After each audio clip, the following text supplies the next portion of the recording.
with a touch of elegance. Hey, have you thought it all over? Why not make me an offer? Deal with this. If you are watching this channel update at the time of its release, then Robocop has just finished, and perhaps you've listened to it, and you may have been thinking, some of that book was a little bit weird. It wasn't like the movie that you know and love. There's a good reason for that, which we'll get to in a moment. But first, coffee time. As most of you know if you watch the channel regularly, let's not spill that, I have a Buy Me a Coffee page. Massive thanks as always, and I'll do this on every channel update, to anyone who donates a coffee. A coffee's a $5 contribution to running the channel. Turns out running a channel isn't all that cheap. Not that the channel costs anything, but I've had to buy a new camera battery this month because the old one just wouldn't run for more than 25 minutes. A new, one of those hard drives, right, to store all the books on, just in case anything goes wrong with YouTube and I need to re-upload them or put them somewhere else. So any contribution is massively welcome. In this channel update, a massive thanks goes to Travis, Mr. Apache 85, Devon, and a massive, massive thanks to Joshua R. You may have seen in the community page that Joshua donated a load of money so that we could have more Terminator on the channel. More Terminator, you say? What happened to the T2 books? They're coming. Of course. This season, the last two T2 books, which is Rising Storm and then finally Future War, will drop before the end of season 3, which is by August. So they're coming. But Joshua loves Terminator so much, he said, there's more books, and he bought them for us as a community so that we could have them. So after we finish T2, we do have Terminator 3, Rise of the Machines. If it's not your favorite, that's understandable. Talk to the hand.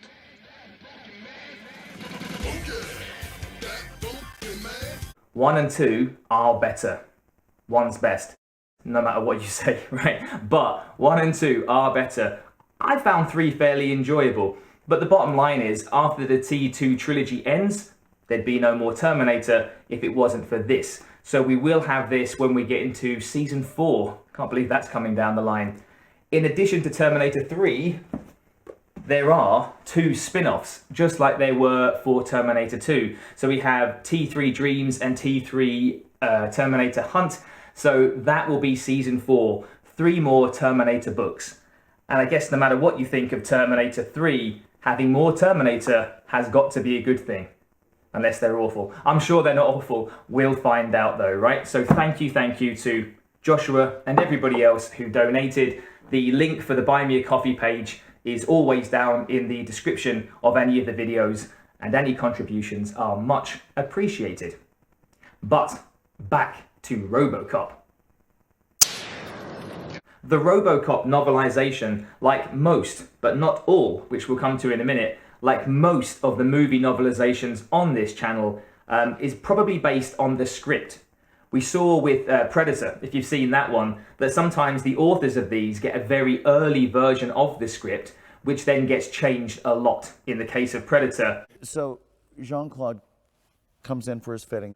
Or they're working closely on the script, which in the case of the Terminator 1 and Terminator 2 novelizations, which I still think are probably the best on the channel, maybe Alien is up there as well, but in the case of Terminator 1 and Terminator 2, those authors worked really closely on the film, so they knew what they were going for, they knew what the final film would be like. In Predator, they didn't know, and in Robocop, I think what we've got here is the author, Ed Naha, has worked from the script, which in principle isn't that different to the final product. It's not the script, and therefore the main beats, the main scenes, you know, all of that's still the same. But what's changed is mostly the dialogue. If you're a massive fan of Robocop, you'll know all the lines from the good guys and the bad guys. Just give me my fucking phone call.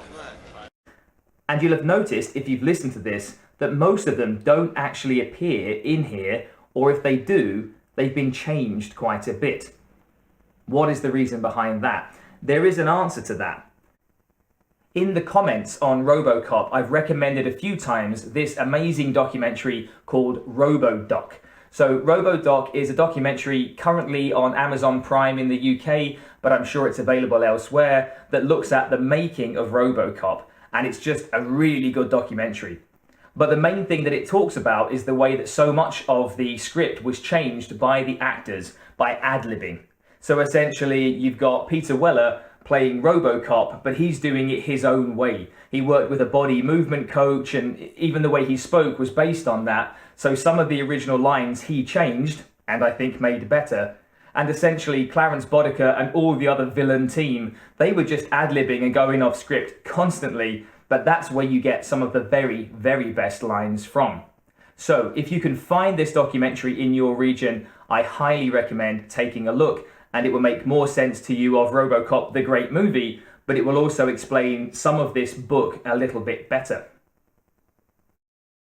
I'll buy that for $1.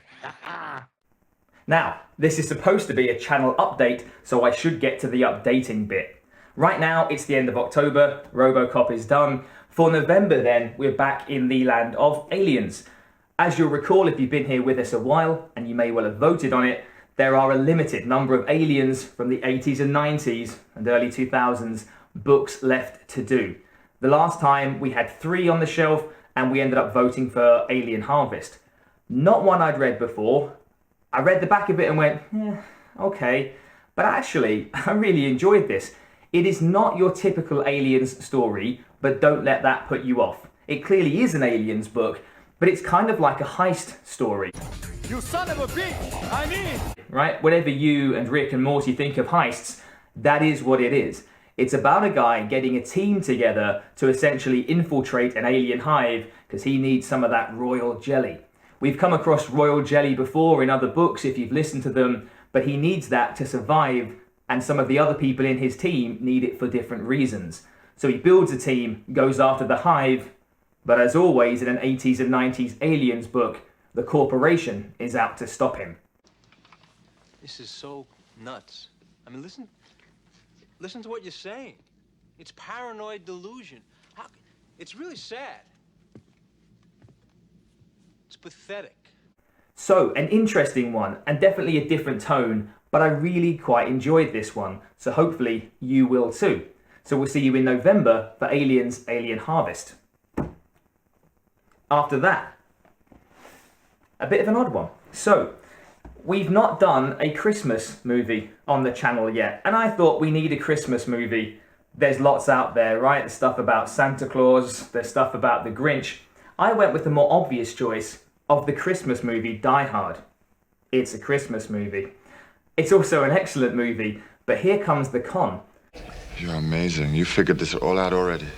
There is not actually a novelization of the movie Die Hard, despite, look at it, despite what this book says. So they were very clever here. Die Hard was actually based on an older book called Nothing Lasts Forever by Roderick Thorpe. So that was the inspiration for the screenplay which became Die Hard.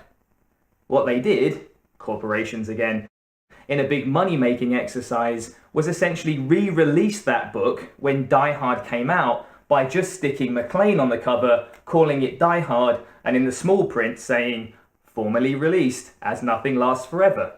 So this isn't actually a Die Hard novelization, but don't let that put you off. This makes it more intriguing. What you have here is a book written 10 or 15 years before Die Hard, which is the same basic plot.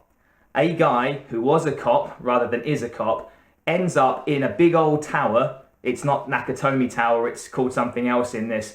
But he ends up there trying to save a member of his family. Not his wife this time, but his daughter. But everything else is basically there. German terrorists taking over the tower for reasons. And he has to go through the tower, taking them apart in order to save his family. So what's really been interesting about this one is trying to work out where Die Hard kept it the same, where Die Hard changed, and I'd suggest improved it, but also learning a little bit more about sort of where Die Hard came from by reading the original book and seeing that inspiration. So that is our Christmas book for December. This one has big chapters, so there's only 18 parts, and therefore it will finish before Christmas, at which point I'll pop back to say hi and let you know some good news about January and February's books, which I'm quite excited about, and hopefully you will be too, when I tell you what they are for your Christmas present. So I will see you in December. I hope you enjoy everything coming up on the channel. Don't forget you can donate to buy me a coffee if you feel able to, and thank you again to those who have. Have a lovely rest of the autumn, a happy Halloween, and I'll see you for Christmas.